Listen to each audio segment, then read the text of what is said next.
Lyrics of the Lost.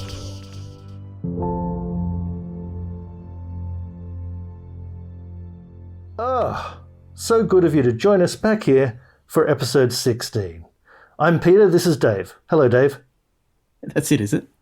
Well, I normally do a longer intro for you, but I thought people know you by now. Maybe it's not necessary. Yeah, fair enough. All right, well, hello, Peter. Hello, listeners. Last episode, we were all the way back in 1982, but now we're speeding way forward to 1983. The scope of this project is amazing, coming as it does from the SMOOOTH FM playlist. And episode 16 is this. True, by Spandau Ballet, 1983.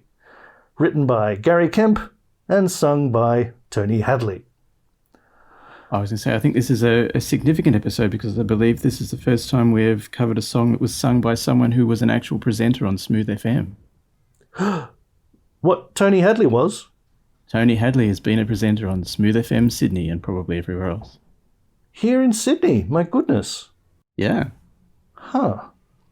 Is he like an evening presenter or a sort of love song dedications type thing? Or? I don't think he is at the moment, but I think a few years ago he was. I'm sure he pre-recorded it from his, castle in London or something. But wow. Yeah, he's weekly presenter on SMOOOTH FM. Well, I don't think he's like a regular drive time presenter or anything. I think he's. He's a special guest. Special guest presenter, yes. Yeah, special program. You can't afford Tony Hadley, all the time, just for special occasions. That's right, yeah. Interesting piece of trivia. Thank you very much. Well, you're welcome. For anyone new to 80s music, thinking Spandau Ballet, that's a weird name for a band? Well, yes. It's a British band, but Spandau is the name of a district in Berlin. And hello to our German listeners, especially the lovely Christine Henschel. But all of you are lovely and very gut. Back in World War I, Spandau developed a lot of weapons for the German army, one of them being a big machine gun that would mow down enemy soldiers as soon as they emerged from the trenches. And Spandau Ballet was apparently a slang term describing the twitching of dying soldiers as they hung from the barbed wire barricades they were attempting to climb over when shot. So obviously that's a great name for your new wave, easy listening pop band. These young British boys must have thought it sounded pretty edgy and cool, do you think, Dave? Yeah, nothing says new romantic like being shot as you climb over barbed wire. Yes. Terribly tasteful. Yeah. And in most of their music videos, they seem to dress like private school prefects, so the edgy and the coolness quickly dissipates, I think. But it's quite a tribute, appropriating a dark piece of history like that for your little boy band name. Well done, everybody. But now we should get to the lyrics. To the lyrics. Lovely. In the very first verse, we have this. Why do I find it hard to write the next line? Why do I find it hard to write the next line? So that's not a good sign. I don't feel like we're in safe hands when I hear something like that. They return to that line a few times in later verses, and he obviously wants to write about truth or something that's true, as he also has it sung. Oh, I want the truth to be said. Oh, I want the truth to be said. But he never sings what it is in an outright way. At several points in the chorus, he teases like he's about to reveal whatever the great truth is. He sings, I know this much is true. I know this much is true. But then the next line, like the one before that, is just ha ha ha ha. So he's either being very coy, or maybe he's saying that truth is ultimately unknowable. Dave?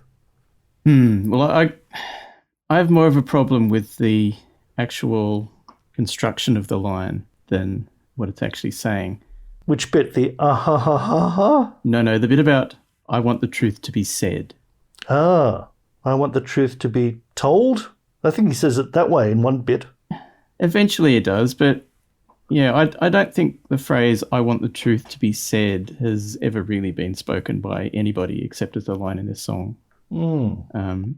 Grammatically incorrect, is it? Well, I don't know if it's grammatically incorrect. I've just never heard anyone say it in the English language. If you're talking to your kids and you're trying to sort out a fight, you don't say, Tarquin, did you hit Jocasta first? Say the truth now. You go, tell the truth now. You do, don't you? Yeah. So maybe that's why he's finding it hard to write the next line. He just doesn't know, how to construct a sentence. And he just has forgotten how humans speak to each other. Exactly. And it doesn't even really seem to rhyme with anything unless he's trying very hard to rhyme again with said. Yeah. But on the other hand, maybe it's a genuinely brilliant piece of writing that sort of subverts all our expectations of what words should be put together in a sentence. Yeah, well, it's a good way to avoid any sort of copyright infringement. That's true. Make sure you say things in a way that only an alien would use them, in a sense. Yes, somebody who's only just heard human language for the first time. Yeah, oh, that's an interesting point. But it could be brilliant, or it could just be a mistake that nobody could be bothered fixing. Yeah.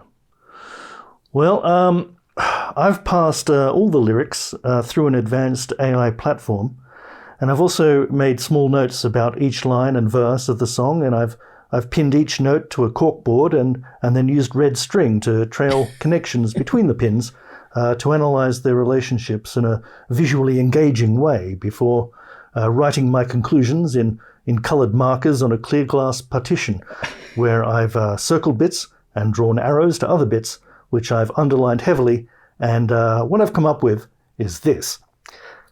I think Gary Kemp wrote this song partly as himself and partly as the nation of Britain. Wow. Yeah, I thought you'd be impressed. For example,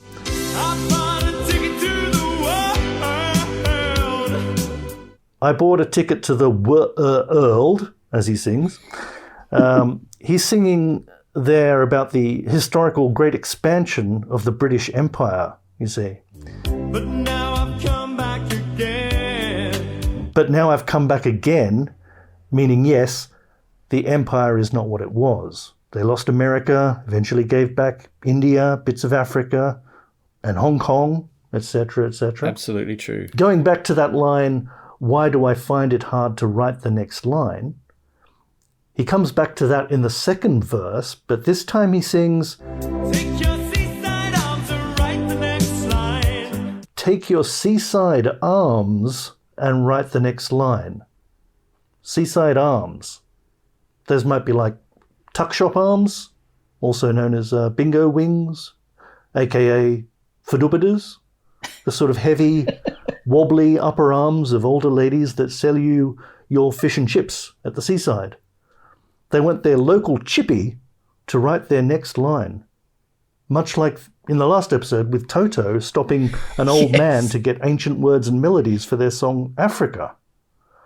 So I'm starting to be concerned that this is becoming a spate of incidents with old people being accosted and harassed in the street to do the work of 80s pop musicians.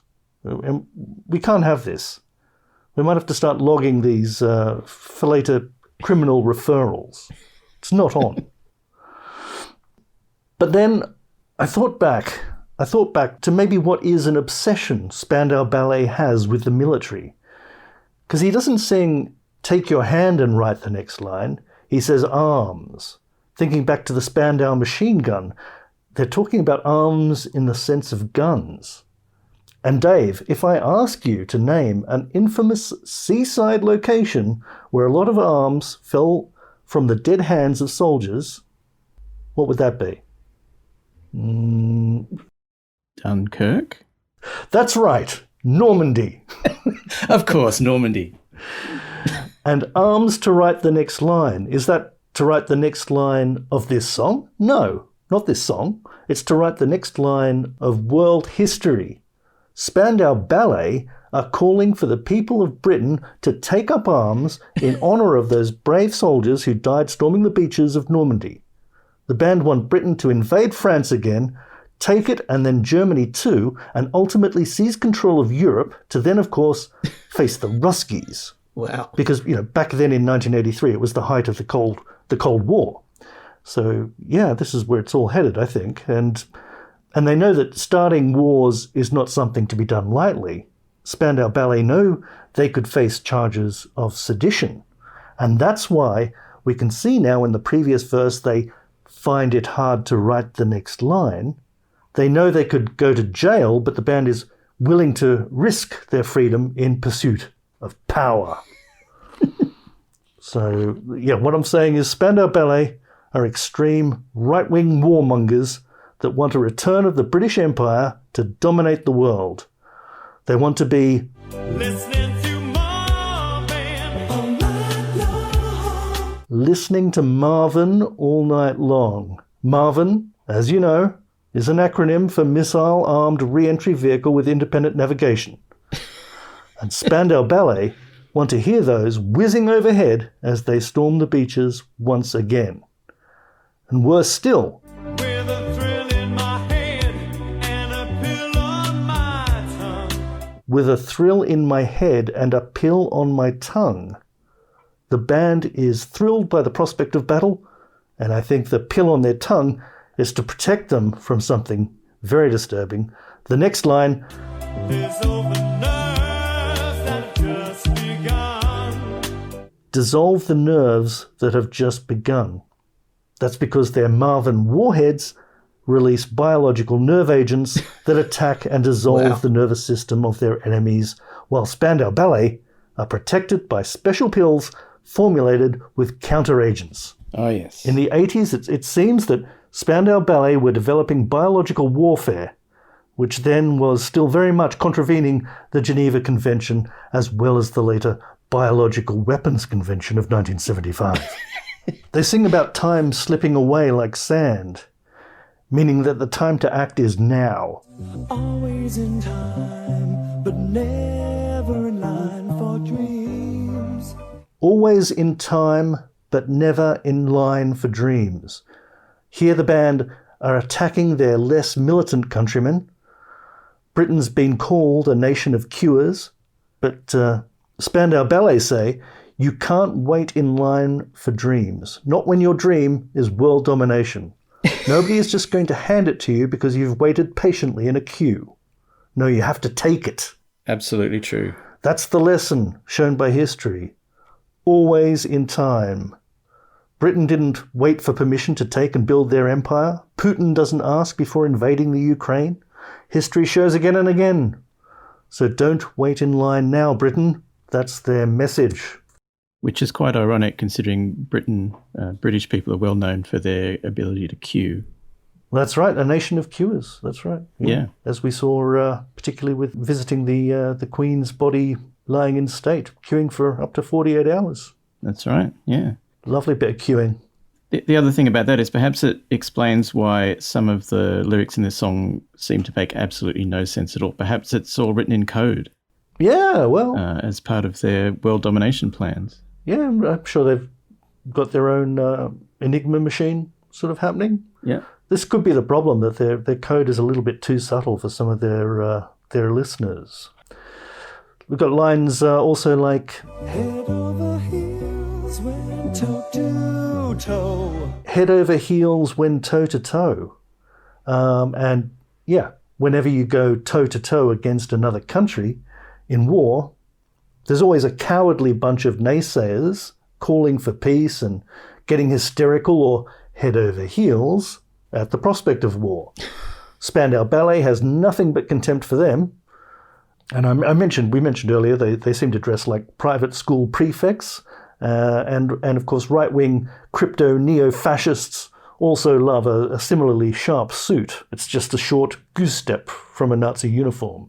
Well, that's true. By this stage, they were wearing some particularly sharp suits with very big shoulders. Prior to this, they were in the kind of frilly pirate dress. So that might have been more of the guerrilla warfare stage of their domination plans. Ah, yes. Perhaps a more naval sort of look. Yeah. They were expecting some battleship maneuvers or something. Yeah, by this stage, they're wearing their suits. They're really sitting, behind the front lines at a safe distance, commanding all their followers. Yeah, that's how they see themselves. Yeah. Yeah. Directing the cannon fodder. But do you think this is a British Empire thing, or could it be a little bit narrower in that it's well known that they had a feud with Duran Duran at this stage? Could they be declaring war on Simon Le Bon? Well, yeah, I did hear something about, inverted commas, friendly rivalry in my research, but Duran Duran were also English, though, weren't they? They're also English. They also sometimes dressed like frilly pirates. Could all be about piracy. Goodness. But it shouldn't be surprising, really, because, once you've dominated the pop world, is it really any wonder that Spandau Ballet or Duran Duran would have an appetite to take the real world too, invading Europe? That's true. I mean, look at Volodymyr Zelensky. He only won a series of Dancing with the Stars, but he then felt powerful enough to run a whole country while fighting off a whole other country. So you don't need too much encouragement. And Donald Trump too had a TV show. Oh yes. Then felt he could lead the most powerful country in the world. That's true. And this is where I think Trump learned a fair bit from this song, because he saw where Spandau Ballet got it wrong, being too subtle in their call to arms. A lot of aggressive and disenfranchised Brits who love Spandau Ballet and brawling with foreigners, they just wouldn't have picked up on some of the cues in this song. You have to speak in code, yes, but you keep it simple enough, like Trump said to his audience, you have to fight like hell to take your country back, yes. Which won't be misunderstood by his base, but Trump can still say in legal proceedings that he was talking figuratively and wanted them to fight in a political sense and protest legally and orderly like hell, which is genius. And I think Spandau would have wanted to take America back too, probably. You don't forget something like that act of revolution by the Americans. You can't go pouring barrels of their precious English tea into the Boston Harbor and expect them to forget it. They love their tea, Dave. No. No, indeed. The British are coming. The British are coming. Again. And this time, it's personal. Ooh. So that's my theory.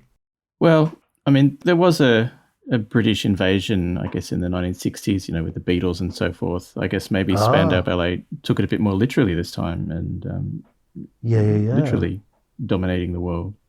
Yeah, well, I think Spandau, with this song and Gold, of course, did reasonably well in the American charts. Oh, yes. There was a few waves of British invasions since the Beatles, wasn't there?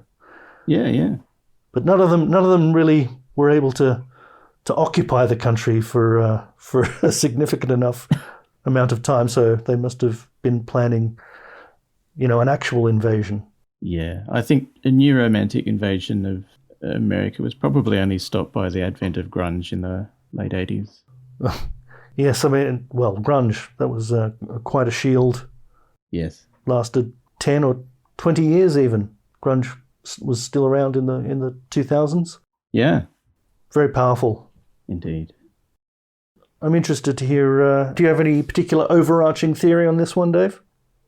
Well, I do. It's probably not quite as dramatic as yours. So I believe this song is about dancing. Dancing? Yes, dancing, and Gary Kemp's love of a specific type of dance. So I'm talking about the type of dancing that we would know in Australia as bush dancing or barn dance. Boot scooting? For listeners, yep, exactly. For listeners in America, you can think of square dancing or line dancing.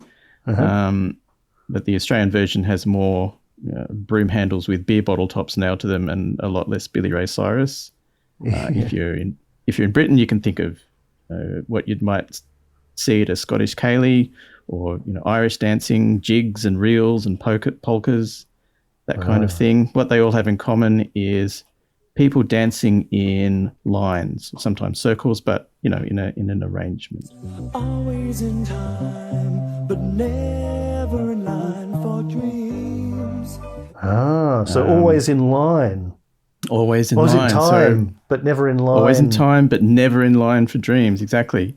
Just to get into this topic, I was going to ask you if you remember when we were at school, we used to learn bush dancing. Pretty much anyone who went to a public school in New South Wales is probably familiar with the Pride of Erin, the barn dance, the flying pieman. Bit of do-si-doing, maybe? Yeah, it was always from the Bushwhackers band. Usually they had this one album, the Bushwhackers Band Dance Album.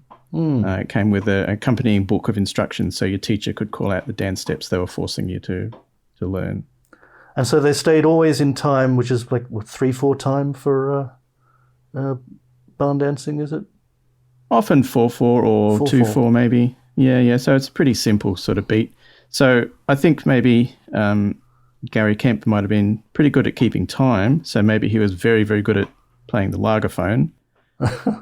But he was never in line. So either didn't get invited to join in the dancing, or maybe just wasn't very good at it.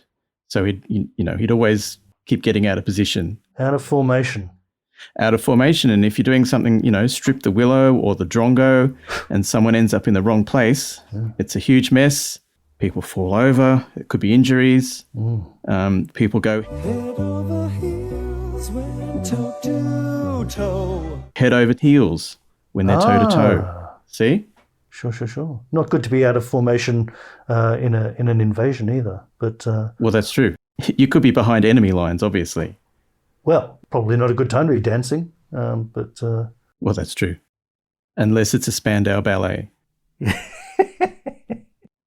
So head over heels when toe to toe. I actually think that's a double meaning. So he's head over heels in love with bush dancing. okay. But on the other hand, he's probably head over heels, literally. Right. There is a dance called the heel and toe polka. Oh, yeah. It's particularly tricky. And I would think if you didn't have your footwork right, you'd be tripping over yourself and probably tripping over everybody else. Yeah. So if instead of heel and toe, he went toe on toe or toe to toe, and yeah, exactly. yikes. So I've tried to work out a timeline, and, it seems a little bit incongruous that Gary Kemp would be in love with bush dancing. I've done a little bit of research, and I've worked out that Spandau Ballet were interviewed by pop producer, journalist, and TV host Ian Molly Meldrum for the show Countdown in 1981. I know this much is true. See what I did there? Molly probably told Gary Kemp to do yourself a favour and check out the Bushwhackers. He was fond of saying, do yourself a favour, yes. That's right. So that album was released the year before. Right. So Gary Kemp obviously listened to this album, learned all about bush dances, became fascinated by all forms of traditional dance. Morris dancing, Irish dancing. He was probably massively into river dance. Wow. And it became his dream to one day leave the world of pop music and enjoy traditional dance forms, maybe becoming a professional dancer. Wow. I mean, maybe this is even why they came up with Spandau Ballet. Perhaps they didn't understand the connotations to do with machine guns. They just thought, oh, ballet, we love ballet. I love dancing. They were hoping to be a little ballet troupe, but they had to fall back on music instead. Exactly. So in that line about I bought a ticket to the world and now I've come back again. Yes. So, all right. So as we know, pop stars, particularly, members of bands that pioneered the new romantic movement, they don't inhabit the same world as the rest of us, ordinary folk. Oh, no. Spandau Ballet probably lived in mansions in the country. They had yachts, red carpets all the time, posh hotel rooms, mountains and mountains of cocaine, lovely suits, but also frilly pirate outfits. Yes. I think when Gary Kemp discovered bush dancing and, he tried to join in with his dancing, he felt like he'd bought a ticket to the real world. It's just like Kate Winslet going down to the lower decks of the Titanic and doing the Irish folk dancing. Well, there you go. So he bought a ticket to the real world, or indeed the world of reels. Oh. See what I did there again? No, I don't get it. Oh, reels. World of reel. It's a type of dance. Oh, is it? A reel. Like the Virginia reel. Yeah. Went over my head. I was really pleased with that, and he didn't even get it. Oh. Anyway, I'm gonna look it up and then project myself back Okay, and appreciate it later. thank you. So he felt like he could experience the gritty, sweaty, working class life of the common man and woman through bush dancing. Wow. But sadly for him, because he was a terrible, terrible dancer, he was not able to stay in that world, and he ended up having to return to his empty pop star existence. So he bought a ticket to the world, but now he's come back again. Oh. It's a sad story. It might have been a secret dream of Gary's that he kept from the band, who were, they were enjoying their new romantic outfits and frilly pirate outfits as well before that. And they would have looked very much down on Gary. Well, I think this is why I invented the cover story, that he wrote this song as a kind of a message to the singer Claire Grogan. I was reading Yes, this is I what read he that. says. Yeah. Yes. So And use phrases from the book Lolita that she gave him as a kind of a message to her. it's very strange. I know, the 80s was a different time, but, I wouldn't try to supercharge my romance with anyone by referencing sort of pedophile literature. But, No. it was... And also pointing out her fadoobadahs. Well, that's right. Yes, yeah. Seaside limbs, I think, was the phrase in Nabokov's Lolita. Yeah. That he was sort of paraphrasing.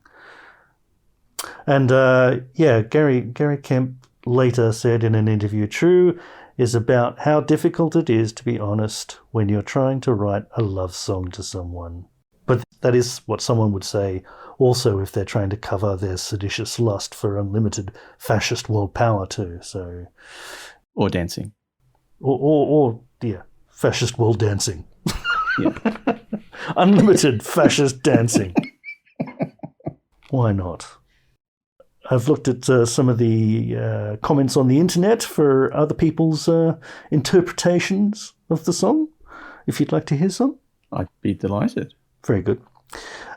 Someone called TP Sully wrote, "This song is about drug addiction." That's often one of your go-tos, Dave, isn't it? Only the one time. Was it only the once? Okay. Well, a few people have actually said this as well, not just this Mr. TP. And he doesn't really say why, but presumably it's just the line about a pill on my tongue. But someone else thought, I bought a ticket to the world, but now I've come back again. A ticket to the world is the drugs, but now I've come back again is him saying his high is worn off. I think you could actually interpret that the other way around. So maybe he bought a ticket to the world by going into rehab, detoxing, coming off the drugs. So he's back in the real world, and now he's relapsed. So he's come back again. Come back off the wagon again. Back being a junkie. Yes, tricky. A couple of people also wrote that it's about mental health and suicide, with this guy who's listening to music all night long and popping bills to deal with the sound of his soul. Sound of the soul. That's something I would like to deal with, actually. Yeah, you'd like to personally deal with the sound of your own soul, or just the line in this? No, I would like to stay far away from that, but Don't look too closely. No, I was quite interested in this whole what a soul sounds like. And according to a woman called Maria Jordan Carbonell, writing on Quora in answer to the question, how can I define the sound of a soul? So Maria is a retired supply technician from the US Air Force. Okay. And this is what she had. Yeah, this is what she had to say about the sound of a soul. The sound of your soul is the vibration of your voice coupled with the vibration that you are emitting in your being. Everybody has a particular soul vibration, a signature vibration like a fingerprint. Every person is unique in their vibration, and that vibe follows you from lifetime to lifetime. Oh, it's the vibe. Yeah. So much so that an alien technology in the right spacecraft could pull you up or beam you up by inserting your particular vibrational number that you could be identified by into their beaming up database. And 1 minute you could be on the ground and the next minute you could be beamed up into their spacecraft. Oh. And then hackers might break into the database and, steal you and your identity. Yes, it doesn't bear thinking about people who have stolen your identity and the sound of your soul. So she continues, it's like a computer IP number. And critically, she says next, I am not inventing this. Right. This was... I'm not inventing this. Don't make me.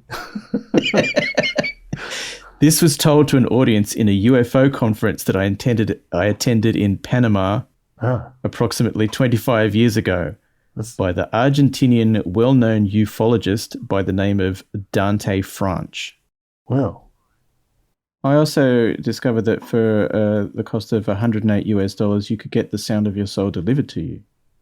how so? Well, from a website, spiritedpractice.com, when you connect with your soul sound, a whole new world opens up to you. Well, that sounds like good value. Yeah. So it says a soul sound is the unique sound present at the moment you were born. I would think that's mostly, Wah! But anyway, for $108, you get your personal soul sound delivered via recorded activation, a recording of the person who owns this website chanting your soul sound, a PDF of how to use your soul sound to change your frequency and your life, and access to a private Facebook group. Well, so there's a number of bonuses there. Oh, yeah. And it's all for the one low price. Yep. Well, we'll definitely give the website URL in the show notes of this podcast. Look out for that. What have I got next? We've got some misheard lyrics in this song, as reported at kissthisguy.com and amiright.com, which is another one I've found. Ooh. First we have, this is the sound of muscle, instead of this is the sound of my soul. So might have appealed to someone who likes working out to the song, perhaps. Yeah. I think the sound of my muscles is more like, the sound of muscle. It's also the sound of your soul while you're working out sometimes as well. That's true, yeah. Instead of, I know this much is true, someone thought it was buenas noches true. Did they really? Well, I can sort of see that. Buenas noches true. Okay. And there's been a couple of Spanish ones, so there's a lot of Spanish speaking world who would tend to go that way. Someone else, the other Spanish one, someone thought it was mano espaches true, and that's Spanish for hand is peace. There you go. Okay. Hand is peace unless it's holding a Spandau machine gun. Another heard, I know this Russian troop, which I think feeds into my theory, maybe. Yes. Someone else, the same line we're talking about, I'm no less conscious than you. Possibly, that could work. That could be Gary Kemp defending the wistful, dreamy sound of the song. I'm no less conscious than you. Yeah. There you go. Maybe that goes back to the whole drug thing, The drug thing, yes. Yeah, Gary, have you passed out? No, I'm no less conscious than you. Yeah, there you go. I've got some notable achievements we can go through. Sure. In the film The Wedding Singer, Steve Buscemi, the lovely, talented and handsome Steve Buscemi, closes the film singing the song True to Adam Sandler and Drew Barrymore. That's lovely. Oh. Yeah. It got named as the worst song of all time in a couple of American newspapers, but that probably happens to most popular songs, really. There's always a bitter critic somewhere ready to make that claim, aren't they? Yes. Yeah. I've always also read a review that said it was perfect. Well, there you go, you see. Yeah. They always leap to extremes, the critics, otherwise nobody would hear what they say. Snoop Dogg, speaking of mixing, Snoop Dogg has done a remix with his little gangster rapping type stuff that he does, and a few other rappers as well. And there's some sped up versions by DJs doing dance remixes. But for once, I don't think Weird Al Yankovic has ever done a take on this song, which seems notable. Yeah, there's a gap there. Yeah. Yeah. The only one I think you missed was PM Dawn, who sampled it for, what's it called? Set Adrift on a Memory Bliss. Yes, that's right, yes. Kind of chilled out rap song. Yeah, apparently that did quite well in America. Apparently you can hear this song within the video game Metal Gear Solid 5, which must help players get psyched up to kill enemy soldiers or whoever they're shooting in that. The music video for True was directed by Australia's own Russell Mulcahy, director of Razorback and the Highlander films. And yeah, lots of music videos he did. Apparently this one was shooting through broken glass and water. Oh, yeah. For interesting lighting. That sounds very Russell Mulcahy. I can't remember the video for this song at all. Well, it's not particularly notable. It's just them performing the song, not any big story to it. No. Gary Kemp had a bit of an acting career, of course, actually with his brother in one regard, that the movie of the Cray brothers, Criminals, which were more recently played with special effects by Tom Hardy as the Cray twins. Yeah. But Gary Kemp also got to play Whitney Houston's producer in the film The Bodyguard. And during the production, Kevin Costner told Kemp that the song True belongs to Kevin and his wife, which is lovely. But then that marriage didn't last, so hopefully they let him have it back in the divorce. Yeah, and Gary Kemp is also a fellow music podcaster. So hello, Gary, if you're listening. Oh, excellent. Yes, Gary. I was going to say, I listen to his podcast regularly. Oh, yes. wow. The only thing I have left is to take issue with the line about listening to Marvin all night long. All right, yes. I put this down as an example of a lyric that's in the song purely to make the writer seem cool and knowledgeable about music. Assuming he's talking about Marvin Gaye. Yeah, which I think I did read, he was very much starting to write in the style of Marvin Gaye and trying to mesh it with whatever their new wave style is. Yeah. Exactly. So I'm reading that line as I might be a pasty white English pop star, but I'm really a fan of proper soul music, and I have a really cool and extensive record collection, and I know all about Marvin Gaye and everything honest, and I'm so familiar with him and his music that I only need to use his first name. That's what it says to me. Well, buenas nunchucks and mano espaches, that's all we have to say about True, and I don't know that much of it is. It's a deeper kind of truth. Yes. Any sponsors to thank this week, Dave? Yes, this week I would like to thank the inventors and manufacturers of stainless steel clothes pegs. That's amazing. Well, exactly. We have a lot of trouble with plastic and wooden clothes pegs. They come apart, they become quite brittle in the sun. Yeah. Our dogs love to chew them up. The wooden ones become a bit soggy, and they sort of leave marks on your clothes sometimes. Absolutely. So I don't believe stainless steel pegs will ever do that. No. I'm quite impressed with their construction. They're just made from a single piece of stainless steel wire, bent into shape and forming a spring in the middle. So it's impossible for them to fall apart. They're unlikely to rust, and the dogs aren't going to chew them. It's the way of the future. Thank you. The way of the future. It's my aim to never buy another kind of clothes peg in my life. Well, it sounds like... Unless something better is invented, and then I'll only buy those. Yes. That's right. You don't want to close off any opportunities. Exactly. Well, it's long overdue, but we really must thank and mention that this podcast is powered by Anchor.fm, a totally free podcast, not plodcasting. No, Anchor.fm would do much better than plodcasting. It's a totally free podcasting platform, which is now owned by Spotify. And I recall when we met with the executives at Anchor and pitched our idea for this podcast. And I think it was Jim. Jim said, "There's no need for this meeting. We can do this over email." Wait, not even an email. You just click on join on the website and upload your podcast. That was classic Jim. Yeah. Yeah. And then I think Kevin chimed in with, "Don't forget to click that you accept the terms and conditions." Was that Kevin Spotify? Kevin Spotify, was that his last name? Yes. Yeah, of course. Probably was. Yeah, Jim Anchor and Kevin Spotify. That's right. Yeah, but then I had to say, guys, we've got something special here. Imagine 2 guys who think they have some pretty edgy opinions and crazy sense of humor together in a podcast. And there was just silence for like, I think 20 long seconds, wasn't it? Before Jim finally said, "You son of a bitch. You boys go for it." And the rest has been history. So thanks, Anchor.fm.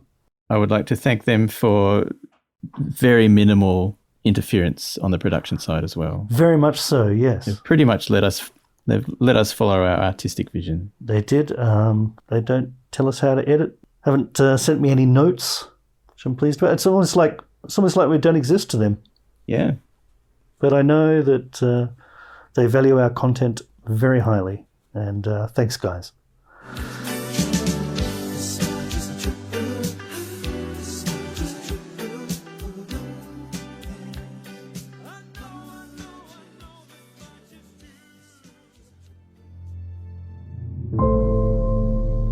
Lyrics of the Lost.